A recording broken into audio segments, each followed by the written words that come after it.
The curls is curling though.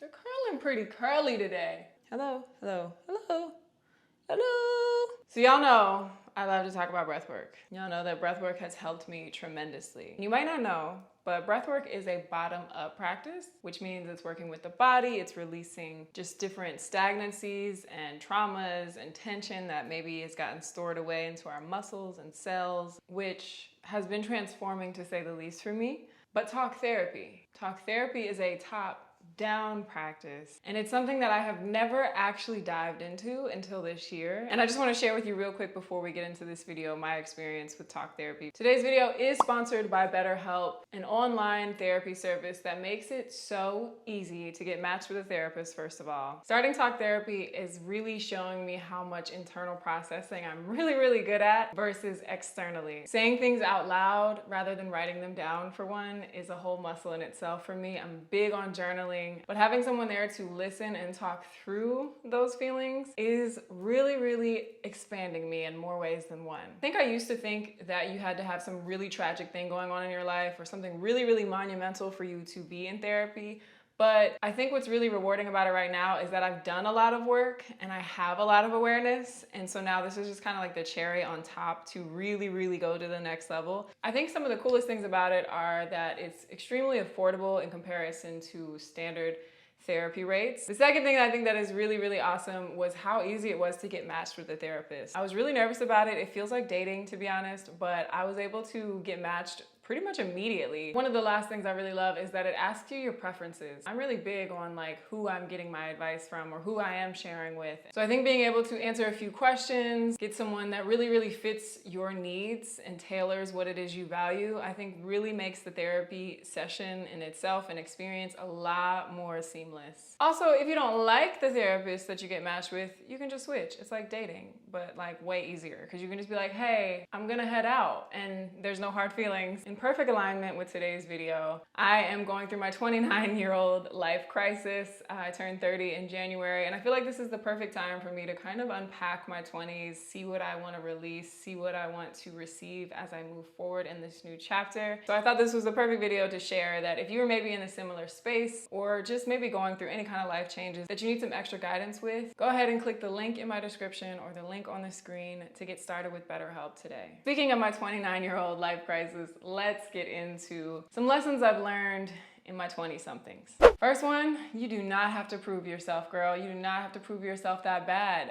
I think in my early 20s especially, there was a lot of wanting to be liked so bad, like wanting to be validated so bad. So I molded to a lot of people around me. I was very easily influenced. I also molded into a lot of the partners I was dating. She was the gym girl when she was dating gym boy. She was the fashion girl when she was dating fashion boy. You know, that's what your early 20s are about, so I don't shame myself for it or anything. None of these things in this video I shame myself for. But it's just interesting to reflect on how I kind of took on the shape of what was surrounding me very easily. Always kind of wanted to prove myself. The second thing on the list, I don't want to say I have any regrets in life. I really don't like to say that. But if there was one thing I could maybe do differently in my 20s, this like kind of haunts me every single day, is go home and live with my parents. Y'all, if you have too much pride, let it go. Pride is really just fear. When I got out of college, I can remember that version of me so well and how bad I wanted to be independent. So badly wanted to not rely on my parents' financial support or have any outside help. I wanted to do it all by myself so bad. I can't even really tell you where that was rooted from, but I just really maybe again wanted to prove myself that I could do it. Y'all, go home.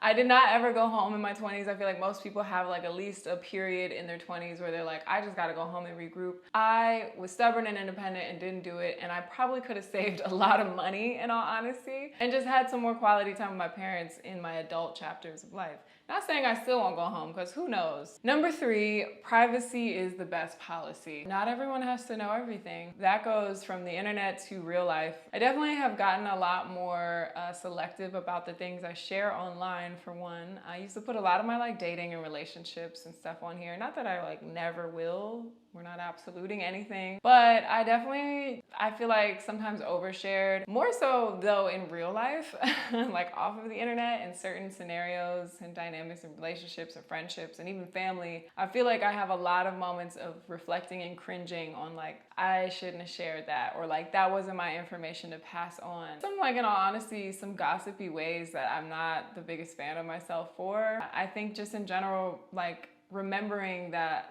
especially when it comes to romantic relationships, I can really say privacy is the best policy. The more people involved, just the more cloudy things get. Only venting to your friends and never speaking to your partner about the situation does nothing. Whoever it is, people are not losing sleep over the decisions that you make.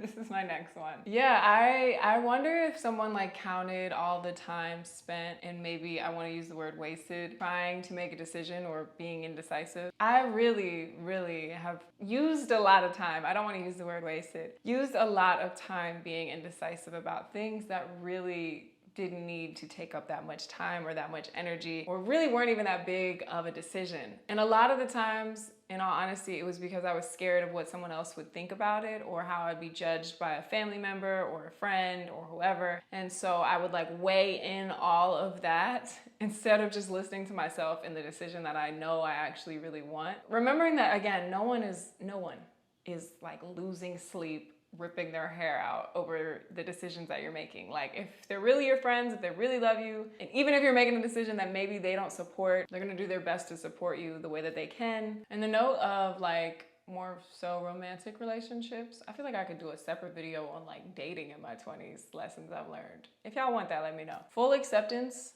of how someone is a form of unconditional love. And that seems very obvious, but more so in an action sense, I think I've learned it in my 20s. Say I feel neglected or feel that I need something from a partner, and I kind of like push them away out of them not necessarily showing up the way that I expected. Having enough humility and grace to say, wait, did they need something? There's a lot of times where and that goes for all relationships, honestly, but you get really caught in the expectations you have on this other person for them not showing up the way that maybe you thought they were going to. It really does kind of flip things upside down, actually bring you closer to that person, to simply just ask, do you need anything from me? Is there something that I can do for us to feel closer? A lot of times you're both experiencing the same thing, just kind of inverse. Your reality with money really is just a mindset. It truly is. In my 20s, I have experienced some extreme lows financially, negatives, and I've experienced extreme highs, thousands, and in the middle. So that being said, when I really zoom out and I think about what was going on during those times, it was honestly,